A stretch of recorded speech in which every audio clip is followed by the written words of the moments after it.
இப்போது கஞ்சி ரெடி ஆயிடுச்சு. நான் இது ஒரு நாளைக்கு 2 வேளைக்கு குடிப்பேன். காலையில் வந்து ரொம்ப தண்ணியாக குடிப்பேன். ஒரு 10-11 மணி போல் நல்லா திக்காக குடிப்பேன்.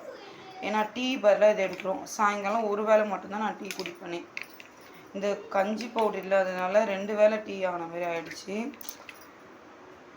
சரி, இப்போ அரைச்சாச்சு.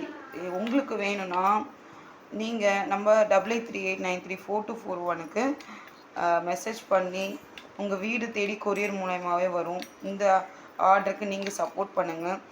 அடுத்து நம்ம செய்ய போகிற பொருள் எதுனா இட்லி பொடி நிறைய பேர் கேட்குறாங்க. இட்லி பொடி செய்யலான்னு இருக்கும். உங்களை யாருன்னா வேணும்னாலும் அஃபோர்டபுள் ரேட்லேயே இட்லி பொடி கிடைக்கும், வாங்கிக்கோங்க. நன்றி, வணக்கம்.